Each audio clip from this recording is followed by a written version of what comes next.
नमस्कार, let's discuss में आपका स्वागत है। मैं हूं आपके साथ धीरेन्द्र। बिहार में आज जनता से जुड़ी हुई एक खबर आई है। अब यहां के लोगों को भी जल कर देना होगा। खास करके यह खबर पटना से ज्यादा संबंधित है। पटना के 2,88,000 परिवार को अब हर महीने 40 रुपए से लेकर 150 रुपए के एवरेज पर वाटर टैक्स देना होगा। मुजफ्फरपुर में कहा जा रहा है कि ये चीजें पहले से लागू हैं। किस रूप में लागू है इसकी बहुत ज्यादा चर्चा नहीं हुई है, लेकिन चूंकि बिहार में अगर जो शहर के नाम पर सबसे महत्वपूर्ण कोई जगह है तो वो पटना है, इसलिए आज ये बातें चर्चा में है। अब राजनीतिक बातें।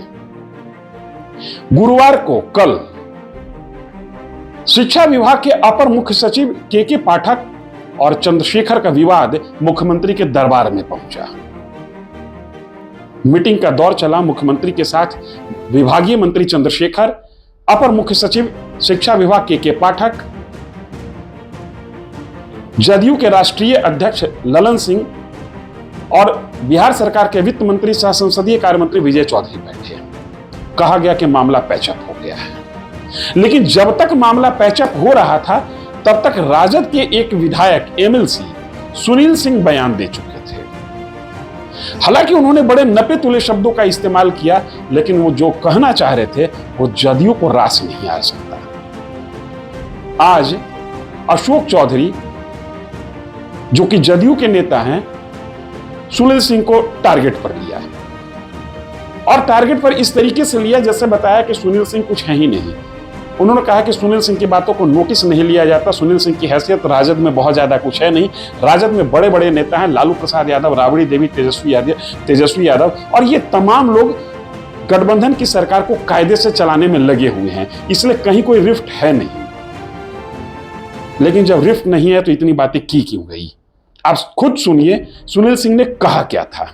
किसी मंत्री को सैतना है, मतलब उसको अगर शांत करना है तो पहले भी देखा गया है, अन्य राज्यों में भी देखा गया है कि मुख्यमंत्री का विशेषाधिकार में होता है कि वैसे 2, 4, 5 आईएएस होते हैं, समझे ना, जिनको सरकार वेपन्स के रूप में उपयोग करती है। लेकिन वही आईएएस जब काम सही रूप से करता है, जैसे आपने देखा होगा एक बार इनको पिछले बार भी प्रोविजन प्रधान सचिव बनाया गया था प्रोविजन का, उत्पाद विभाग का, जिस समय प्रोविजन बिहार में लागू हुआ था और नालंदा जिला के संभवतः कोई पकड़ा गए थे, तो इनको बड़ा बेआबरू होकर के इनको प्रधान सचिव से लोगों ने हटाया था। हालांकि देश चुनावी मोड में आ गया है, इसमें कहीं कोई दो मत नहीं। महागठबंधन से लेकर एनडीए के तमाम बड़े नेता, खासकर बीजेपी और कांग्रेस, लालू प्रसाद यादव और नीतीश कुमार, ये तमाम लोग अब इलेक्शन मोड में चले गए हैं। लेकिन ये अभी इतना भी गाड़ी आगे नहीं बढ़ी है कि कौन कहां से चुनाव लड़ेगा इस पर चर्चा हो। लालू प्रसाद यादव कल यानी गुरुवार को पटना से दिल्ली गए इलाज कराने के लिए और टुकड़ों में नरेंद्र मोदी को उखाड़ फेंकने का संकल्प लेते गए। टुकड़ों में मैं इसलिए कह रहा हूं कि पहली बार उन्होंने बात की पटना राबड़ी देवी आवास के गेट पर, दूसरी बातचीत उनको ही मीडिया कर्मियों से पटना एयरपोर्ट पर और तीसरी बातचीत उनकी हुई अपनी बेटी मीसा भारती के सरकारी आवास पर।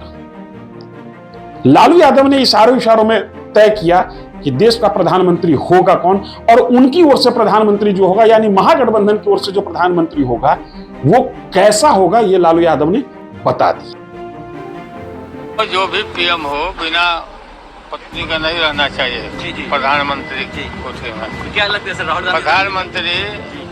प्रधानमंत्री बिना पत्नी के लोग जो रहते हैं प्रधानमंत्री के कोठे में, ये बहुत गलत है। लालू यादव जो कह रहे हैं उसके मुताबिक आज की तारीख में प्रधानमंत्री पद के लिए महागठबंधन की ओर से न राहुल गांधी फिट हो रहे हैं, न नीतीश कुमार फिट हो रहे हैं, न ममता बनर्जी फिट हो रही है। जो मुख्य दावेदार हैं उसमें सिर्फ और सिर्फ एक अरविंद केजरीवाल फिट होते हुए दिख रहे हैं। लेकिन विडंबना यह है कि अरविंद केजरीवाल महागठबंधन को छोड़ने के मूड में है।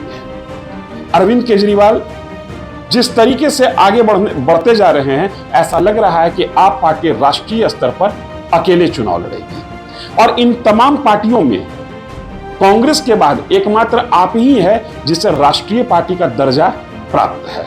खैर ये एक अलग विषय है, इस पर अभी चर्चा होना बाकी है। अभी समय तय करेगा कि प्रधानमंत्री का उम्मीदवार महागठबंधन की ओर से होगा कौन या नहीं होगा। बीजेपी में या एनडीए में कहिए, बिहार में दो ऐसे घटक हैं जो सीट पर सिर फुटबॉल करने को तैयार हैं। यहां भी मामला चाचा भतीजा का है। रामविलास पासवान की मृत्यु के बाद, उनके डेथ के बाद उनकी पार्टी टूट गई। उनके बेटे चिराग पासवान अकेले पड़ गए और उनके भाई पशुपति पारस के साथ उनके 6 में से 5 सांसद अलग हो गए। पशुपति पारस अभी केंद्र की सरकार में मंत्री हैं। बावजूद इसके ऐसा कहा जाता है कि नरेंद्र मोदी के करीबी चिराग पासवान ही हैं और चिराग पासवान स्वयं अपने आप को नरेंद्र मोदी का हनुमान कहते हैं। और हाल में जितने उपचुनाव हुए हैं, इन तमाम उपचुनाव में चिराग पासवान बीजेपी के लिए काम करते दिख रहे हैं। चिराग पासवान ताल ठोक कर कहते हैं कि मेरे पिताजी की सीट थी हाजीपुर, जिससे अभी चाचा सांसद हैं, वहां से मैं चुनाव लड़ूंगा। हाजीपुर के बगल का सीट है वैशाली, कल उन्होंने वैशाली पर भी दावा ठोक दिया। कुल मिलाकर चिराग और पशुपति के बीच में ही अभी जो जंग चल रहा है, उसी में कुछ कहानी रोचक है और उसी में कुछ मसालेदार है। हालांकि ये किस तरीके से आगे बढ़ता है, इस पर हम नजर बनाए रखेंगे। आप नजर बनाए रखिए हमारे इस चैनल पर। लेट्स डिस्कस को लाइक और सब्सक्राइब जरूर करें। इस वीडियो में इतना ही। धन्यवाद।